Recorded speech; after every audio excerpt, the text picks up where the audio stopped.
YouTube es un inmenso mundo de creadores. Muchos youtubers construyen su vida en torno a los ingresos que generan aquí.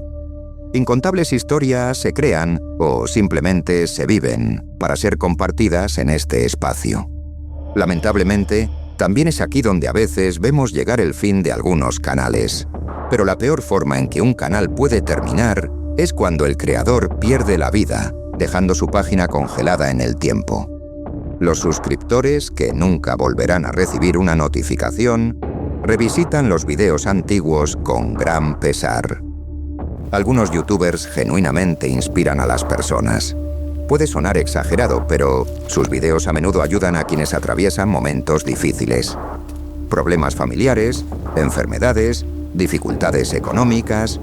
Algunas de estas cargas pueden olvidarse o, al menos, aliviarse por un momento al seguir un buen contenido y ver cómo la historia de un ídolo crece hasta convertirse en algo más grande.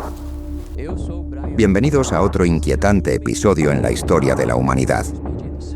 A través de este canal, hoy voy a contarles algunas historias sobre creadores de la plataforma. Más específicamente, nos centraremos en youtubers exploradores que nunca lograron volver a casa. El Área 51 es el lugar más icónico en la mitología ovni y en la cultura del misterio moderno.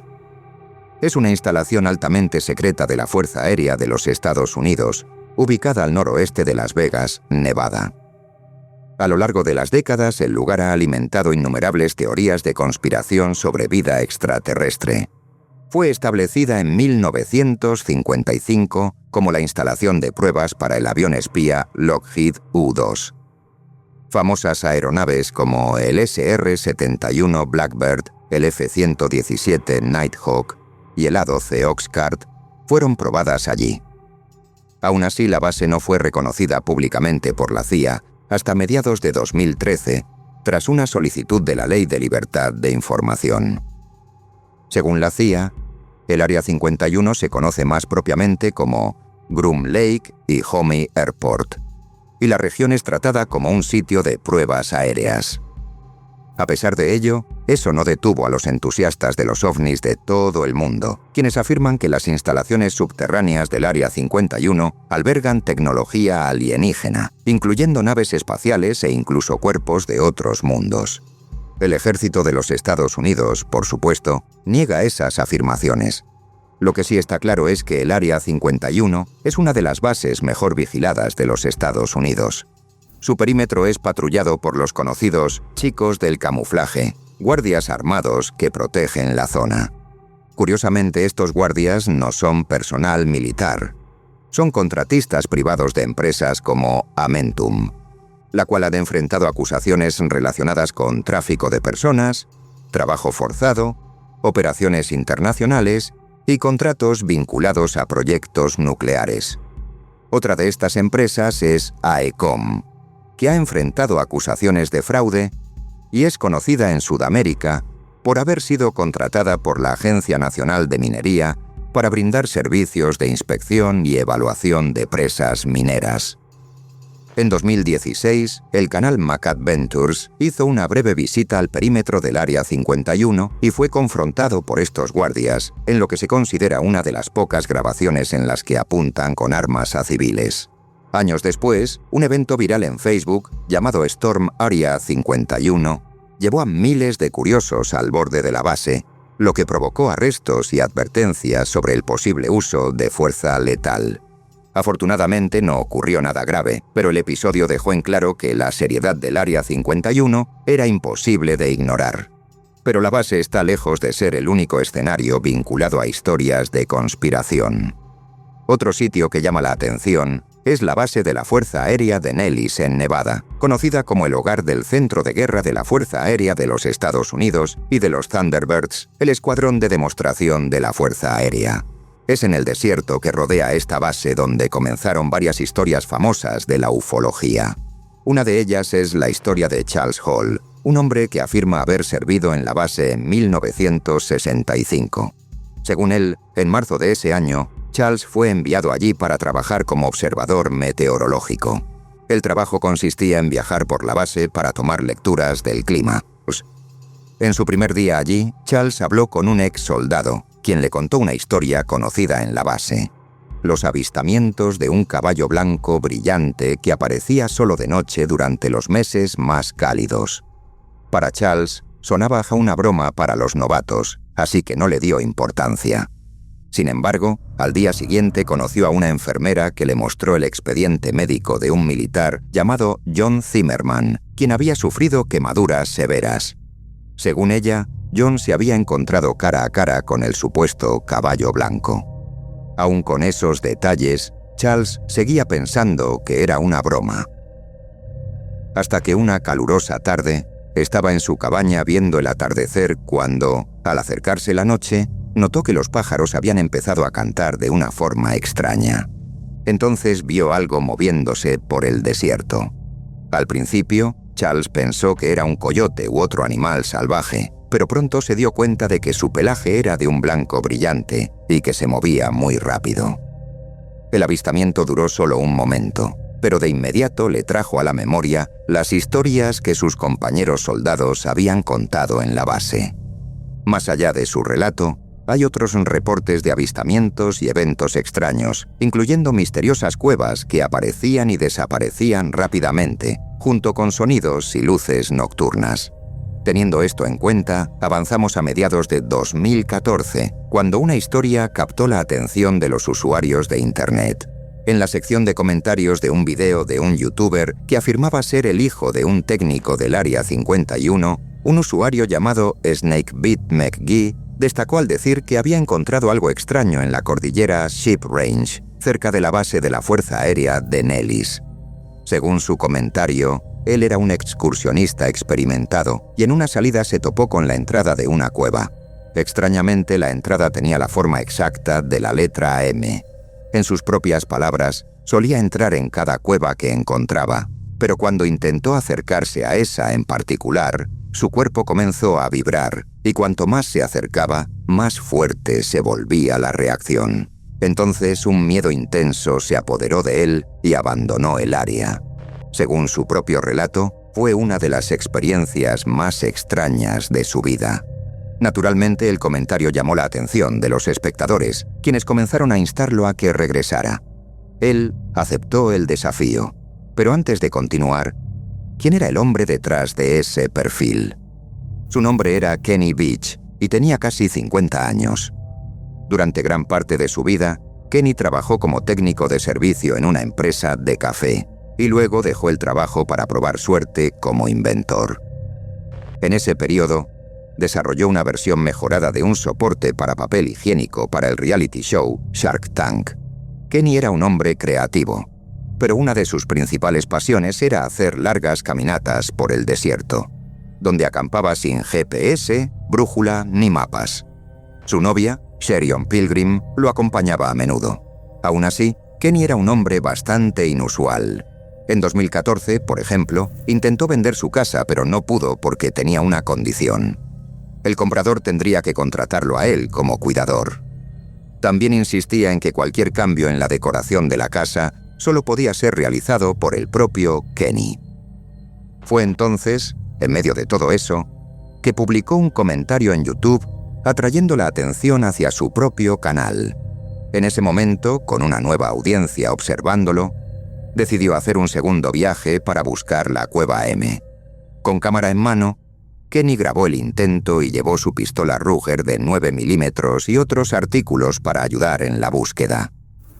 Según Kenny, la entrada a la cueva M estaba al nivel del suelo, lo que la hacía fácil de pasar por alto. Aunque ya había buscado en el área, no pudo encontrarla y parecía un poco frustrado. Así que, sin pruebas de que la cueva existiera, los espectadores comenzaron a cuestionarlo en los comentarios. Algunas personas que afirmaban ser excursionistas experimentados lo llamaron mentiroso, diciendo que habían pasado por el área muchas veces y nunca habían visto la supuesta cueva M. Sin embargo, otros le creyeron y lo animaron a realizar una tercera búsqueda. Según algunas fuentes, un usuario llamado Lemmy Kilmister le aconsejó que no lo intentara de nuevo. En el comentario, El usuario enfatizó que, si Kenny la encontraba, no debía entrar, porque no regresaría. Pero Kenny parecía decidido a demostrar que la cueva era real. Casi un mes después, el 10 de noviembre de 2014, le dijo a su novia y a sus personas cercanas que se iba a un viaje nocturno, aunque no dijo a dónde iba. Después de varios días sin noticias, Sherion lo reportó como desaparecido. La investigación pronto apuntó al desierto de Ship Range, y un grupo de voluntarios formado por decenas de personas comenzó a buscar en el área.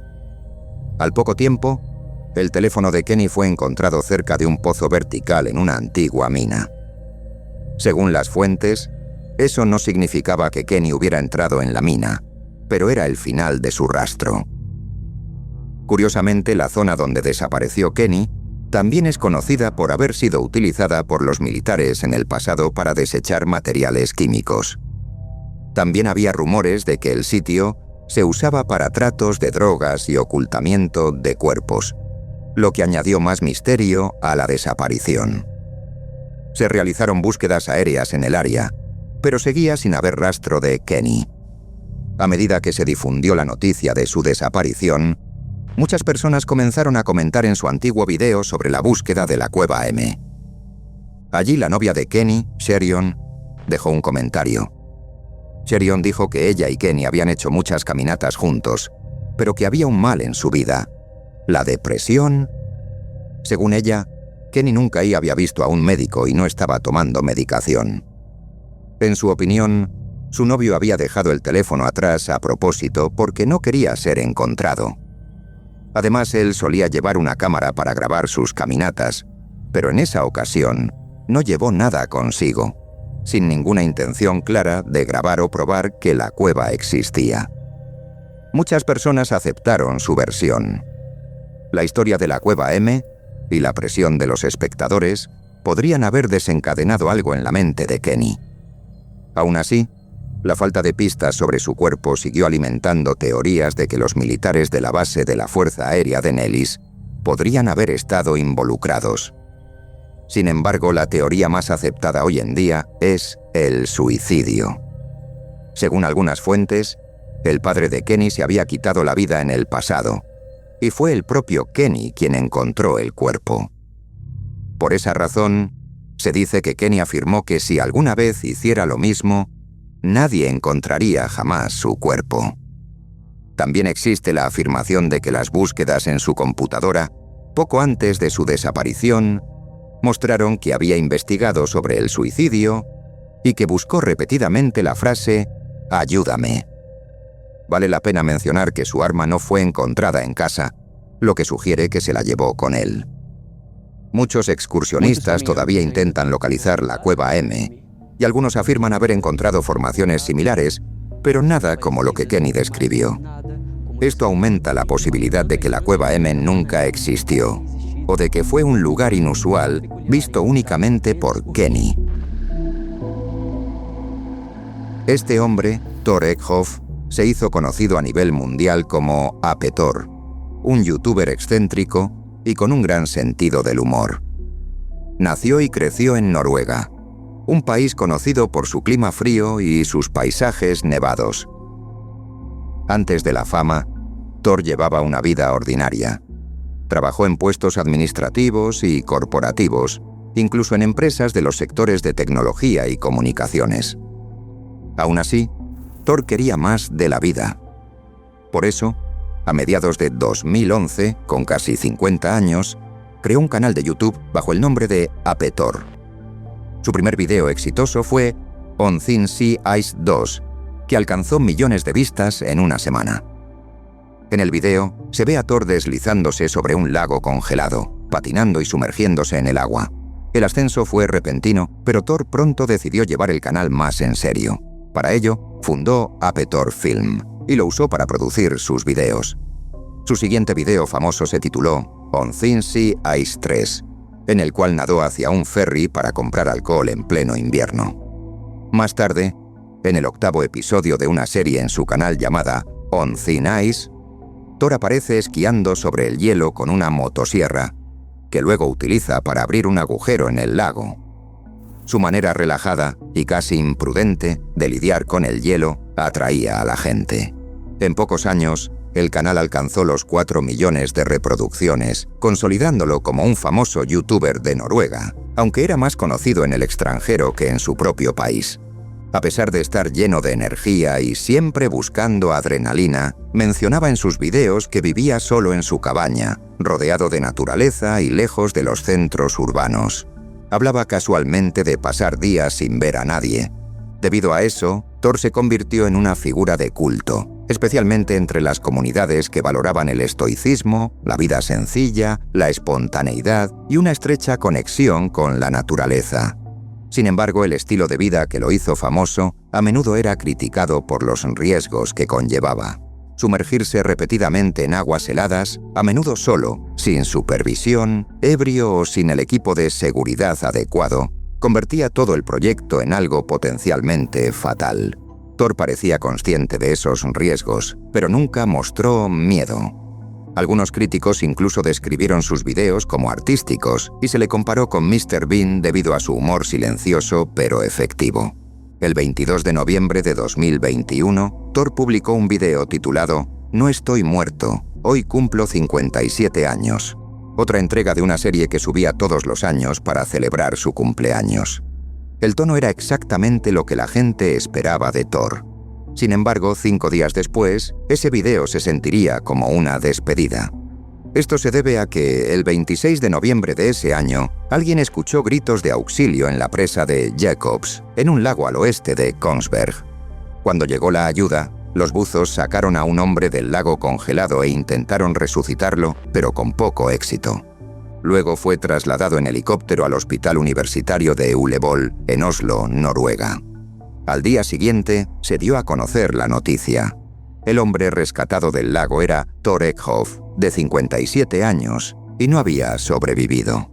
Según la información oficial, fue un accidente causado por el frío extremo y por la dificultad que tuvo Thor para salir del agua helada.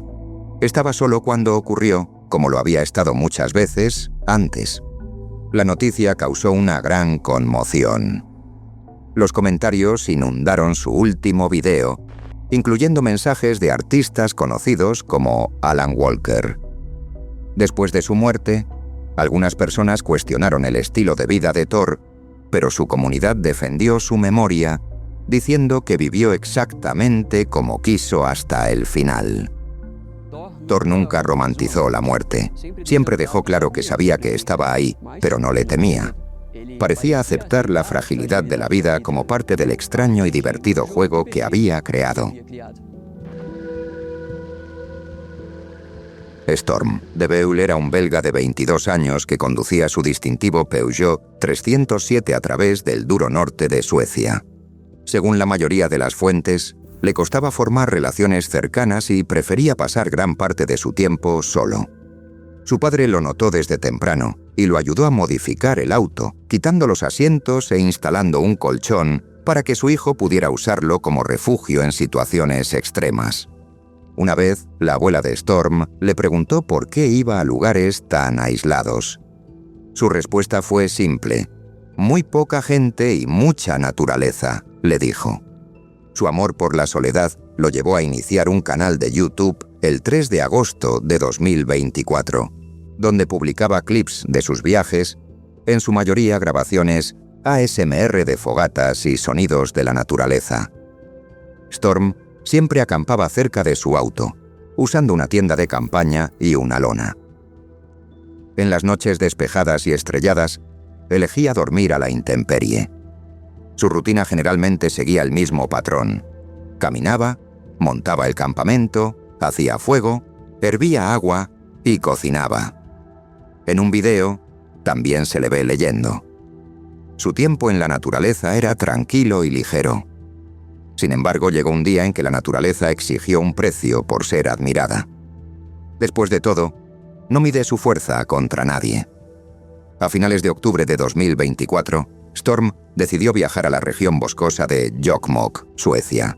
El día anterior, le contó el plan a su madre, diciéndole que pasaría unos días acampando a casi 15 kilómetros de su auto. Aunque la distancia la preocupaba, Storm solía ser cauteloso y no se alejaba de su vehículo cuando el clima parecía peligroso. Así que, el día del viaje, aparcó cerca del puente Sito-Elfsbron. Desde allí, siguió un sendero hacia el oeste en dirección a la reserva natural de Ultevis-Fjellurskog. Según algunas fuentes, el clima fue bueno durante el primer día, y es probable que Storm durmiera bajo el cielo abierto como de costumbre. El pronóstico no daba señales de tormenta, pero para unos días después de la llegada de Storm, se preveía una tormenta de nieve con vientos de más de 100 kilómetros por hora. No se sabe con certeza si Storm estaba al tanto de ese pronóstico, pero aparentemente no lo estaba. Eso se debe a que planeaba quedarse en la región durante 2 días más para completar su ruta. El lunes 28 de octubre de 2024, se encontraba a 14 kilómetros de su vehículo. Otro detalle que respalda la idea de que no sabía sobre la tormenta es que, en ese punto, estaba a menos de 3 kilómetros de las cabañas de montaña STF Axe, donde podría haberse alojado, ya que difícilmente habría logrado regresar a su auto a tiempo. Sin embargo, Storm se mantuvo en su ruta para terminarla, pero el empeoramiento del clima lo detuvo y lo obligó a acampar. Por lo tanto, al anochecer, le envió un mensaje a su abuela diciendo que estaba nevando mucho, pero que sobreviviría. Storm también grabó un video para un amigo mostrando su tienda, zapatos y mochila cubiertos de nieve. Durante la grabación, dice que la situación empeoraría al caer la noche. Según se informa, su amigo le dijo que regresara al auto, pero Storm no parecía preocupado. Más tarde, su familia diría que esto era típico de él. Nunca tenía miedo. Durante las primeras horas entre el lunes y el martes, SOS Alarm, el servicio de emergencias de Suecia, recibió una llamada de la baliza de localización personal de Storm y utilizó el número de teléfono registrado para intentar contactarlo, pero sin éxito. El propósito de este dispositivo es enviar una señal de auxilio por satélite a las agencias de búsqueda y rescate en situaciones de emergencia, y es ampliamente utilizado por personas como Storm. Lamentablemente, debido a la tormenta de nieve en la zona de donde provino la señal de auxilio, SOS Alarm no pudo comenzar la búsqueda. Como se había pronosticado, esa noche los vientos alcanzaron los 93 kilómetros por hora y la visibilidad era casi nula, lo que hizo imposible enviar apoyo aéreo. Al mismo tiempo, tampoco pudieron enviar un equipo terrestre porque la nevada era demasiado fuerte. Debido a esto, no fue hasta las 10 de la mañana del 30 de octubre que se envió un helicóptero, una vez que los vientos habían disminuido. La búsqueda duró solo 45 minutos, porque el cuerpo de Storm fue encontrado muy rápidamente. Según la información disponible, estaba a 2,6 kilómetros del lugar donde podría haber acampado. Análisis posteriores atribuyeron su muerte a la hipotermia. La teoría principal es que Storm, ya desorientado por el frío, entró en pánico y abandonó el campamento en busca de ayuda. Eso no es inusual. El frío extremo puede apagar el cuerpo y nublar la mente, distorsionando el juicio y llevando a decisiones fatales. Pero nada es seguro. Lo que sí se sabe es que la noche fue traicionera. Según fuentes locales, la tormenta fue lo suficientemente fuerte como para arrancar árboles. Debido a eso, algunos creen que la tienda de Storm pudo haber salido volando por el viento. Si eso ocurrió, es posible que simplemente no tuviera otra opción que caminar hacia el auto, que aún estaba muy lejos. La temperatura era de alrededor de -6 grados Celsius, mientras que la sensación térmica bajó a casi -18 grados Celsius. También vale la pena señalar que sus pies y la parte inferior de sus piernas estaban congelados cuando lo encontraron. Curiosamente, sus manos estaban intactas, posiblemente gracias a los calentadores de manos que solía llevar consigo. Sin embargo, su nariz estaba rota, lo que sugiere que pudo haber caído a causa del viento o haber sido golpeado por algún objeto mientras intentaba regresar a su vehículo o mientras aún estaba en el campamento.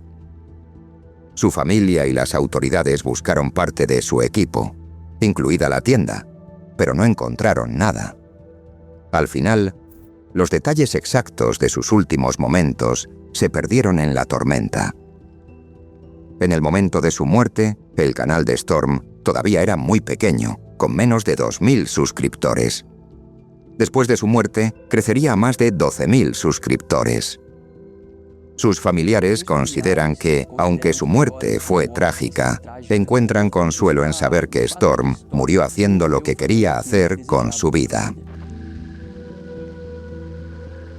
Este era Finn Creaney. Tenía solo 33 años cuando desapareció sin dejar rastro en una remota zona de Escocia. Finn era un experto en supervivencia y creador de contenido. Originario de la zona de Pitcairn, fundó Wildcat Bushcraft, una escuela de supervivencia al aire libre para niños y adultos. Su trabajo abarcaba desde navegación básica hasta técnicas avanzadas de supervivencia, incluyendo recolección, caza y construcción de refugios con materiales naturales. Según los informes, tenía un estilo de enseñanza tranquilo y claro que le hizo ganar un gran respeto en la comunidad local. Para llegar a un público más amplio, Finn lanzó un canal de YouTube con el nombre de la escuela, donde compartía sus conocimientos de forma gratuita. Esa decisión, sin embargo, sería seguida por un misterio prematuro. El caso comenzó el 25 de marzo de 2021, cuando Finn emprendió un plan para caminar unos 72 kilómetros hasta el pequeño pueblo de Golspie, en el sur de Escocia. Su objetivo era usar el viaje para filmar técnicas de supervivencia para su canal de YouTube. Para ello, Finn comenzó su ruta cerca del lago Naver, en la región de Sutherland, al norte de Escocia. Sabía que el viaje tomaría más de un día, y su familia también lo sabía. Por esa razón, nadie se alarmó cuando no logró llegar a su destino en el primer día. Pero después de 3 días sin noticias, el padre de Finn, Mark Kinney, contactó a la policía y lo reportó como desaparecido. Su teoría era que su hijo podría haber roto su teléfono o simplemente haberse perdido. De cualquier manera, la búsqueda comenzó rápidamente, enfocándose en las áreas alrededor del lago Naver. Equipos de policía, voluntarios y especialistas buscaron en la región durante días, pero seguía sin haber rastro de Finn. Durante los meses siguientes, se examinaron cuidadosamente los senderos, se buscaron en las orillas del lago y se exploraron densos bosques, pero nunca se encontró ni un solo rastro de Finn, ni ropa, ni equipo. Finalmente, el caso atrajo la atención nacional y Finn apareció en un programa británico sobre desapariciones no resueltas llamado Vanished. Sin embargo, a pesar de esa exposición y el creciente interés público, no surgieron nuevas pistas sólidas. Lamentablemente, a medida que pasaban los meses, la búsqueda policial comenzó a disminuir, lo que llevó al padre de Finn a continuar por su cuenta. Durante 1 año y medio, Mark siguió regresando a la zona, desandando caminos y buscando algo que los equipos de rescate hubieran pasado por alto. Fue entonces cuando se hizo un descubrimiento. Según los familiares, la mochila de Finn fue encontrada oculta casi imperceptiblemente dentro de un grupo de arbustos cerca del lago Naver. Mark nunca reveló públicamente qué había dentro de ella, pero el descubrimiento lo llevó a él y al resto de la familia a formular una teoría. Creían que Finn podría haber intentado cruzar el lago como un atajo, subestimando posiblemente las condiciones del agua. El lago Naver es conocido por sus temperaturas extremadamente bajas, lo que significa que un intento de cruzarlo podría haber causado un choque térmico, fallo muscular y ahogamiento. Durante unos meses, la búsqueda de su cuerpo continuó, pero sin éxito. Así que, en 2025, la familia tomó la decisión de dar por terminada la búsqueda y aceptar que Finn estaba de hecho muerto. Pero a pesar de esa conclusión, muchas personas en Internet comenzaron a cuestionar la teoría del ahogamiento. Después de todo, ¿cómo podría un experto en supervivencia como Finn cometer un error tan básico? Él claramente conocía los riesgos del agua helada. Además, incluso si hubiera cruzado el lago, todavía le habrían quedado varios kilómetros por caminar, lo que hace que el atajo parezca de poco valor y difícil de justificar. Algunos creen que Finn pudo haber fingido su propia desaparición para comenzar una nueva vida muy lejos. Otros han planteado posibilidades más oscuras, como un homicidio o la probabilidad de que haya entrado al lago deliberadamente para quitarse la vida. Pero no hay suficientes pruebas para respaldar ninguna de esas teorías, lo que sugiere que el caso podría ser simplemente otra historia de muerte trágica y accidental en la naturaleza. El siguiente en nuestra lista es el viajero brasileño Alex Tibola, del canal Crónicas de un Viajante, conocido en YouTube desde hace tiempo por compartir viajes memorables en su Honda Pop 100. La noticia de su muerte sacudió a la comunidad de viajeros, motociclistas y seguidores que habían estado acompañando su recorrido. Durante su vida, Alex demostró que era posible ver el mundo con sencillez. No necesitabas la mejor motocicleta ni el mejor auto, solo valor y determinación. Y a Alex le sobraban ambas cosas. A los 18 años, realizó sus primeros viajes en moto por Sudamérica, pasando por Uruguay, Argentina, Chile y Perú, mientras también viajaba por otras partes de Brasil. Siempre conducía su Honda Pop 100, una motocicleta muy diferente a lo que la gente suele asociar con los viajes de larga distancia. Así fue como, alrededor de 2019, nació el canal Crónicas de un Viajante, donde Alex documentaba sus experiencias en la carretera. Más tarde, cambió el nombre del canal a Crónicas de Viajeiro. El contenido de Alex era directo, humilde y sin pretensiones. Con el tiempo el canal superó los 100.000 suscriptores. En Instagram también tenía alrededor de 64.000 a 66.000 seguidores, sin contar Facebook. A lo largo de 6 años, Alex viajó por más de 80 países, siempre acompañado por un pequeño caballo de peluche llamado Juvenal. Durante ese periodo, uno de sus viajes más emblemáticos fue una travesía en moto en solitario a través de parte de África, donde enfrentó condiciones extremas y una gran burocracia.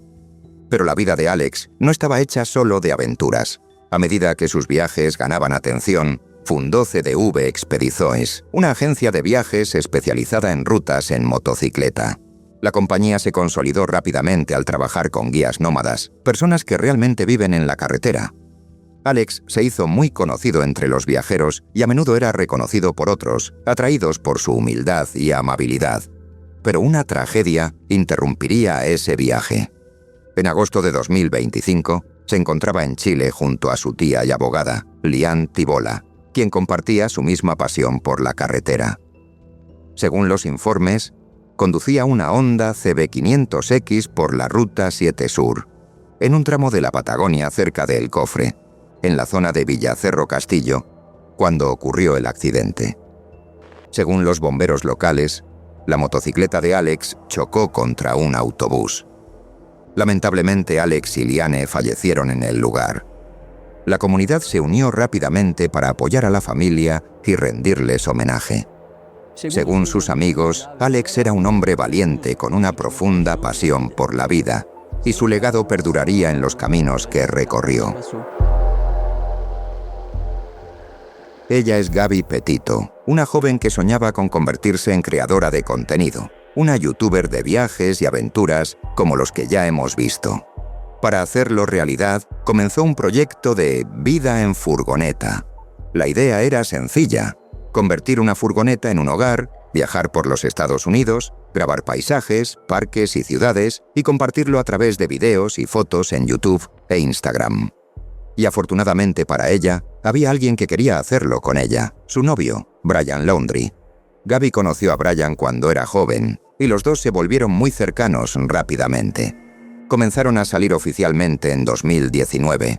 Eso no sorprendió a sus amigos, ya que compartían el mismo amor por los viajes, la naturaleza y la idea de una vida alejada del camino que sus familias habían imaginado. En julio de 2020, Gaby y Brian se comprometieron. Más tarde compraron una furgoneta, la modificaron y al año siguiente emprendieron un viaje por los Estados Unidos. Al principio, sus amigos, familiares y seguidores los veían como una pareja alegre disfrutando de la vida en la carretera. Pero no pasó mucho tiempo para que las cosas cambiaran. Sin que la familia de Gaby lo supiera, en agosto de 2021, la policía de Moab, Utah, respondió a un reporte de una disputa doméstica. La investigación llevó a los oficiales a una furgoneta blanca, y la pareja involucrada era Gaby y Brian. Todo el incidente quedó grabado en las cámaras corporales de los policías. Las imágenes son difíciles de ver. Se ve a Gabby llorando, visiblemente afectada y asumiendo la culpa de todo. Brian, por el contrario, parece tranquilo, minimiza el conflicto y se presenta a sí mismo como la parte racional de la relación. Aunque había señales de abuso emocional y físico, el incidente fue tratado como una discusión de pareja. Gabby fue vista como la parte más inestable. Fueron separados. Brian fue enviado a un hotel mientras que Gabby se quedó sola con la furgoneta, una decisión policial que más tarde enfrentaría críticas. Como resultado, los dos se volvieron a encontrar más tarde. Unos días después, partieron hacia el Parque Nacional Grand Teton. Informes posteriores indicarían que este fue el viaje en el que Gabby planeaba terminar su relación con Brian. Sin embargo, las cosas empezaron a ponerse extrañas. Primero se enviaron mensajes sospechosos desde su teléfono a su familia, lo que despertó la preocupación de que no era ella quien los escribía. Luego los padres de Gabby se dieron cuenta de que ella ya no respondía. Al mismo tiempo, Brian y su familia se aislaron. Eso llevó a que las autoridades intervinieran, y en su primer intento de hacer contacto, los oficiales notaron que la furgoneta de la pareja estaba estacionada en la casa de los padres de Brian, donde él mismo se encontraba aislado. Brian se negó a hablar con la policía, mientras que sus padres les dijeron que habían contratado a un abogado. El caso rápidamente atrajo la atención de los medios y de Internet, donde la gente comenzó a tratar de investigar y encontrar pistas sobre el paradero de Gabby Petito. El primer avance se produjo cuando un par de youtubers identificaron la furgoneta de Gabby en unas viejas imágenes que habían grabado, estacionada entre unos árboles cerca del Parque Nacional Grand Teton, en Wyoming. Las autoridades comenzaron a buscar en el área de inmediato. Luego, el 19 de septiembre de 2021, el cuerpo de Gabby Petito fue encontrado en una parte remota del parque. La causa oficial de muerte fue estrangulamiento manual. Había sido asesinada semanas antes. Con el asesinato de Gabby confirmado, Brian Laundrie aún logró salir de su casa y desaparecer. Tras una breve búsqueda, se encontraron sus restos. Se había quitado la vida y dejó notas confesando el asesinato de su novia. El caso de Gabby Petito conmocionó al mundo. Esta historia difiere de los casos anteriores, en los que las personas perdieron la vida por fuerzas naturales o accidentes de tráfico. Pero la vida de Gabby también fue arrebatada por una fuerza de la naturaleza humana, que puede volverse violenta, perturbadora y profundamente oscura. Hoy en día, el caso de Gabby sigue animando a miles de mujeres a abandonar relaciones abusivas y buscar ayuda. Algunas mujeres también dijeron que las alentó a enfrentar la depresión y a reconectar con la naturaleza a través de la vida que Gabby quería vivir. Hoy, su primer y único video sigue en línea, como un monumento a su deseo de libertad y vida, destruido por alguien en quien una vez confió plenamente. Este es Jesse Codd, un brasileño de 29 años de Balneario Camboriú, Santa Catarina. Antes de ser ampliamente conocido, pasó años trabajando como vendedor en un centro comercial mientras estudiaba educación física. En algún momento se cansó de la rutina, renunció a su trabajo, abandonó la universidad y decidió emprender un largo viaje por carretera a través de América en un Volkswagen Escarabajo. La idea surgió después de seguir las historias de otros viajeros y darse cuenta de que era posible salir del ciclo habitual de trabajo, consumo y repetición. Con poco dinero, compró un escarabajo de 1978, luego bautizado como Dodongo. Vendió lo que pudo, reunió lo suficiente para empezar y se fue. Viajaba con él Should I Stay, su Golden Retriever. El nombre del perro provenía de una broma basada en la canción Should I Stay or Should I Go de The Clash.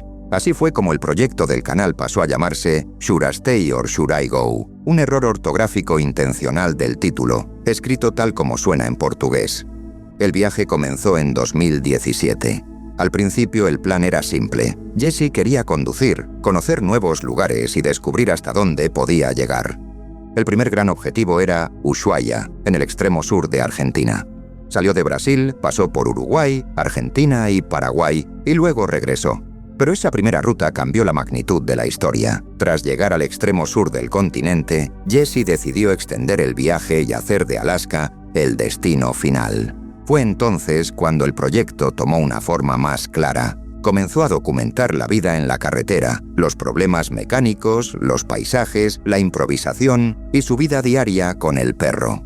El contenido llamó la atención porque era simple y directo, con una fuerte identidad visual. Un viejo escarabajo, un perro siempre a su lado y un arduo viaje por carretera a través del continente. Con los años, Jesse y Shurastei viajaron por varios países de Sudamérica, Centroamérica y Norteamérica. En diferentes momentos, también pasaron por Chile, Bolivia, Perú, Ecuador, Colombia, Panamá, Costa Rica, Nicaragua, El Salvador, Guatemala, México y los Estados Unidos. Su forma de viajar era barata e improvisada. Al principio, Jesse incluso dormía en su auto porque tenía poco dinero. Más tarde, el escarabajo recibió una tienda de techo, lo que les permitió acampar con más frecuencia. Básicamente era una casa sobre ruedas. La pandemia en 2020 interrumpió parte del viaje. Jesse se quedó en México por un tiempo, regresó a Brasil y reanudó el viaje una vez que las condiciones fronterizas lo permitieron. Para cuando entró en los Estados Unidos, el proyecto ya había crecido mucho en las redes sociales, incluido YouTube. En mayo de 2022, Jesse se encontraba en la etapa final de la ruta. El destino era Alaska, pero primero tenía que llegar a Canadá. El 23 de mayo, sin embargo, el viaje terminó cuando ambos estuvieron involucrados en un accidente en Oregón, Estados Unidos. Según la policía local, Jesse perdió el control del escarabajo, cruzó al carril contrario y chocó contra otro vehículo. En el accidente, tanto Jesse como su leal amigo, Shurastei, murieron en el acto. La historia fue noticia en muchas partes del mundo, especialmente en su país natal, Brasil. La reacción fue inmediata. La tragedia fue compartida por muchas comunidades, incluidos viajeros, amantes de los perros y entusiastas de los autos clásicos. En cuestión de días, familiares y amigos organizaron una campaña para traer el cuerpo de Jesse de regreso a Brasil desde los Estados Unidos. La recaudación de fondos alcanzó unos $20,000. La familia dijo que intentarían traerlos a ambos juntos, pero eso no fue posible de inmediato. Debido a requisitos sanitarios, Shurastei tuvo que ser incinerado en los Estados Unidos y las cenizas llegaron más tarde. En uno de los mensajes publicados por la familia, la frase utilizada para tranquilizar a los seguidores fue directa. Jesse volvería a casa y Shurastei también lo haría, aunque más tarde. El cuerpo de Jesse llegó a Brasil el 5 de junio de 2022 y el velorio se realizó en Balneario Camboriú, con acceso público. Hubo una fila de fanáticos, junto a amigos, familiares, dueños de escarabajos y personas que solo habían seguido el viaje por las redes sociales. Antes de eso, ya se había organizado en Santa Catarina una caravana de más de 200 vehículos clásicos como homenaje a la pareja. Además, el 8 de octubre de 2022, la alcaldía de Balneario Camboriú inauguró un monumento dedicado a Jesse y Shurastei en una plaza cerca del paso elevado de la Cuarta Avenida. A la ceremonia asistieron familiares, amigos, fanáticos de los escarabajos y personas que llevaron a sus perros. En el mismo evento, la ciudad también inauguró un parque canino nombrado en honor a Shurastei. Otro homenaje provino del expiloto de Fórmula 1, Rubens Barrichello. Como Jesse era fan suyo, Barrichello construyó una réplica de Dodongo para conducirla en la pista durante un evento. El homenaje destacó porque provenía de un viejo deseo de Jesse: ver a su escarabajo conectado al mundo automovilístico que tanto admiraba. Un detalle curioso es que las publicaciones en el canal de YouTube no se detuvieron. Aparentemente Jesse había dejado videos programados listos. Durante semanas, los suscriptores siguieron recibiendo nuevas publicaciones, principalmente grabaciones hechas en la famosa Ruta 66, uno de los tramos que más había soñado completar. Ese fue un regalo para sus seguidores. Se lanzaron 10 videos póstumos después de su muerte. Creó un efecto extraño. El público estaba viendo nuevos lanzamientos de alguien que ya había fallecido. Fue una despedida emotiva y dolorosa. Al final, Jesse, como otros creadores de esta plataforma, dejó una marca en la audiencia y dejó esta vida haciendo lo que había nacido para hacer: explorar lo desconocido.